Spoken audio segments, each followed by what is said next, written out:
و حالا توجه شما رو به تلفظ صداناک ها در زبان انگلیسی جلب میکنم.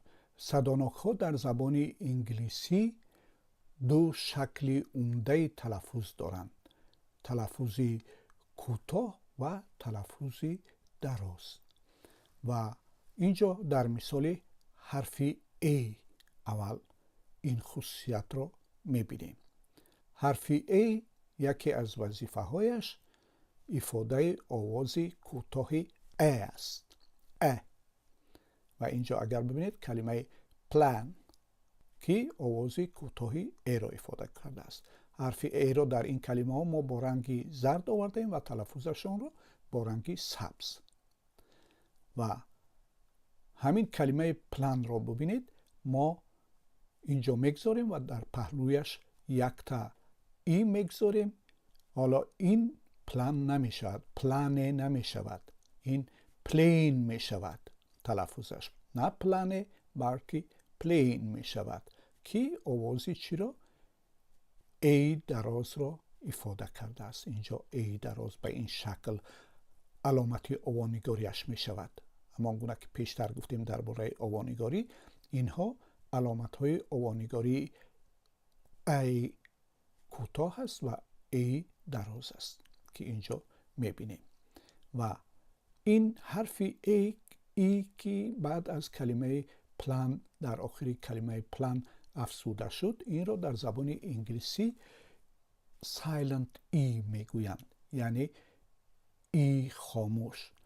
این حرف در کلمه ها تلفظ نمی شود، اما خصوصیت تلفظ ای را تغییر می دهد و آن را تبدیل به ای می کند که همون نام الفبایی حرف ای در الفبای زبان انگلیسی است. خب معنای کلمه پلان برنامه یا نقشه یا طرح است و پلین معنایش هواپیما، طیاره یا طوری کودکان میگویند سمالیات است. خب کلمه مد رو میبینیم که در اینجا نیز مد که این هم آوای کوتاهی ای را ایفاده کرده است. حرف ای در اینجا و معنایش عصبانی شدن، خشمگین شدن رو دارد، از خود رفتن رو دارد در حالت غضب. و اینجا هم که میبینید مد است و یک تا ای اضافه میکنیم، همان ای خاموش است که به این افزوده شد و این مد نمی شود، طوری که بعضی ها در تاجیکستان وقتی روی نوشتجات کالاهای چینی یا خارجی را میبینن تلفظ میکنن مده. این مده نیست، این مید است که حرف ای را حرف ای بعد از اضافه شدن در اینجا تلفظش را تغییر میدهد و ایش میکند، ای مید میشود و این هم تلفظ ای است. و همچنین در این کلمه ها هت و وقتی که ای را می افزاییم می شود هیت. هت کلاه است و هیت بد دیدن، نفرت داشتن. و فت که همون حرف ای تلفظ کوتاهش است در اینجا در این کلمه نیست. و فیت تلفظ درازی حرف ای رو در اینجا میبینیم که فیت می شود. فت به معنای چاقی و چربی است و فیت به معنای سرنوشت. خوب، در اینجا من چند کلمه رو آوردم با تلفظ کوتاه حرف ای که شما میتونید آنها رو رونویس کنید در دفترتان و تکرار بکنید. همچنان شما میتونید این کلمه ها رو هم با آوانگاری بنویسید و این کلمه های این طرف رو هم که حرف ای آوای ای دراز را ایفاده میکند، یعنی بیک، کیج، کیک، کیم، کیپ و غیره، میتونید در دفترتون بنویسید و تلفظ آنها را یاد بگیرید. و حالا میریم سراغ تلفظ حرف ای که نیز دو شکلی تلفظ دارد در کلمه ها. شکلی ای کوتاه که می شود ا، مثل در این گروه کلمه ها، و شکلی دراز تلفظ که می شود ای در این کلمه ها. مثلا حرفی ای در این کلمه ها، مثلا بد ای تلفظ شده است، پن ای تلفظ شده است، پن. بد رختی خواب و پن خودکار، تن این تلفظش و نگاریش در اینجا آورده شده و تن به معنای ده است و رد به معنای سرخ. و در این کلمه ها ببینید که همین حرفی ای خاموش در آخری کلمه آمده و این حرف ای را تلفظش را به ای تبدیل داده است. ای. پیت که نامی آدم است و سید که ای را افاده می کند. در این کلمه هم همین حرف ای تلفظی حرف ای را تغییر داده است و آن را دراز کرده است. سید به معنای واگذار کردن، عقب نشینی کردن.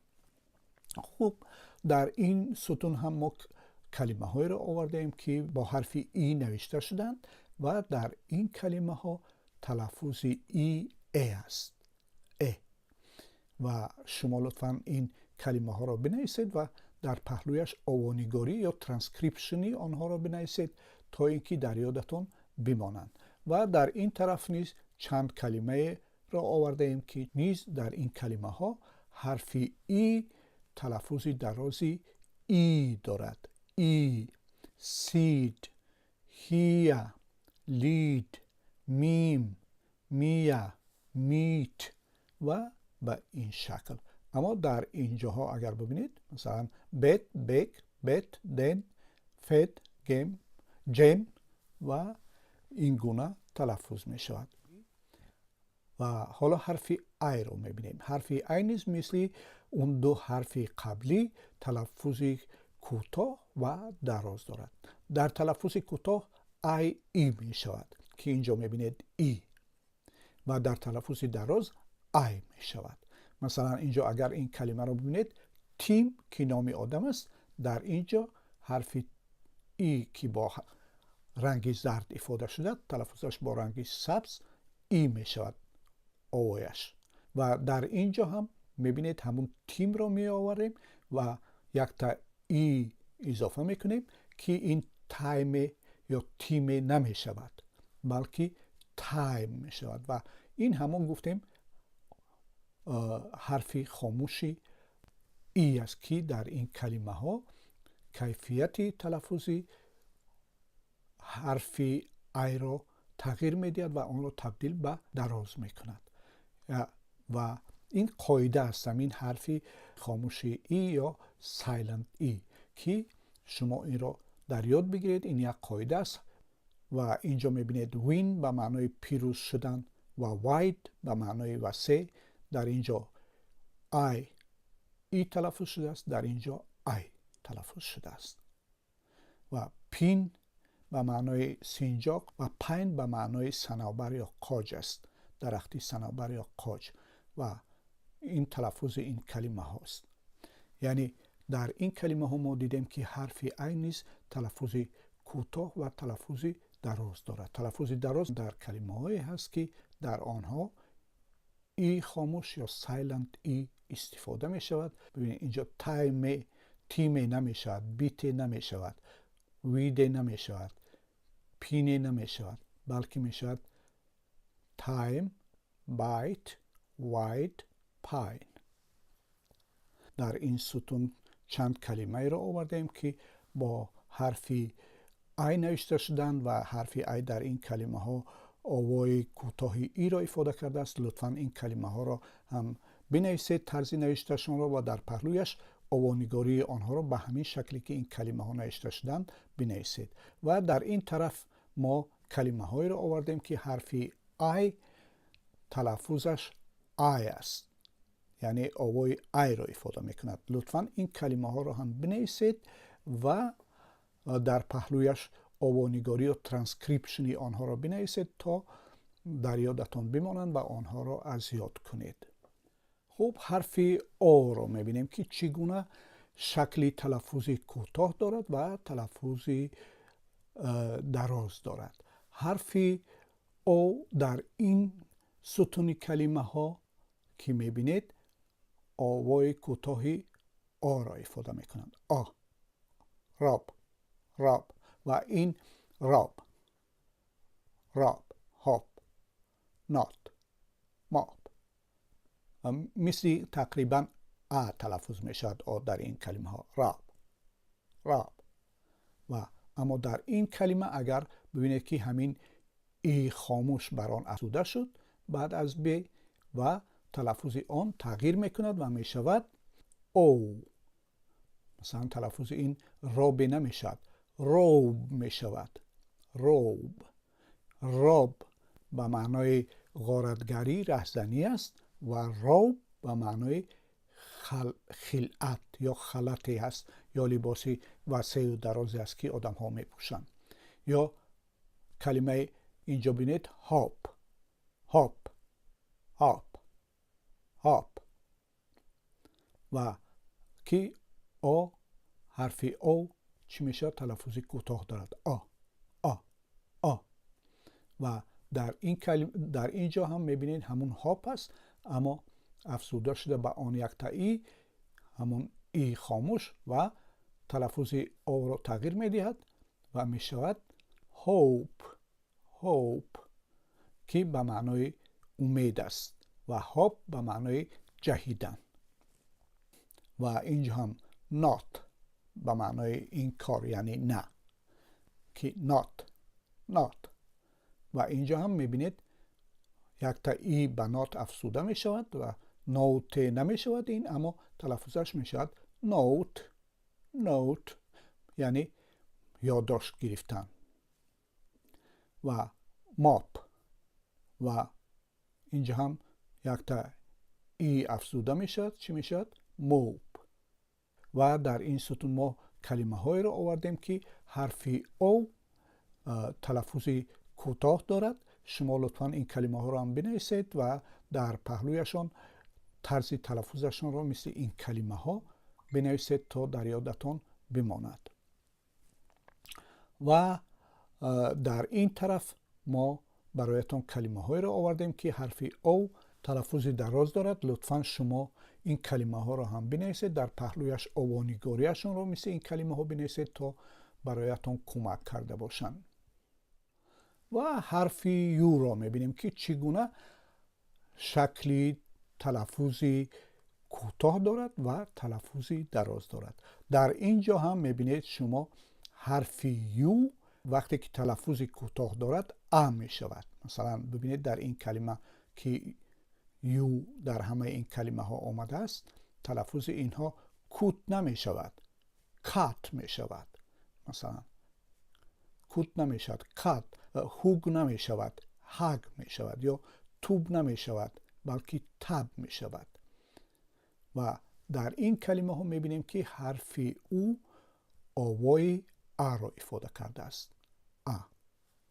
و وقتی که اما به همین کلمه ها یک تا حرف ای خاموش یا سایلنت ای که در انگلیسی گفتیم افزوده می شود، تلفظ آن تغییر می کند و معنایش هم در نتیجه تغییر می کند. که مثلا اینجا ببینید این مثلا کوت نمی شود یا کات نمی شود، تلفظش می شود کیوت که در اینجا آورده شده است. تلفظش ببینید که آوای درازی چی را ifade کرده است؟ یو را در این کلمه ها ifade کرده است. حرف یو، کیوت که معنایش خوشروک و زیباک و خیلی است.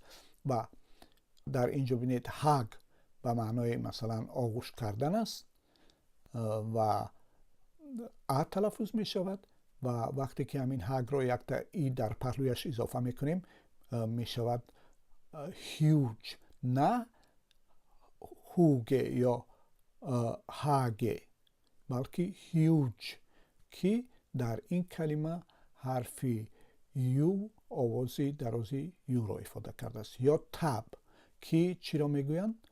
تب در اینجا هم حرف یو آوازی ا را ifade کرده است و می شود تب به معنای کران یا شیری مثلا که آب را باز میکنید همون است. و وقتی که به همین تب یک تا ای خاموش یا سایلنت ای اضافه میکنیم، می شود نه توبه یا تبه، بلکه می شود تیوب. تیوب به معنای لوله.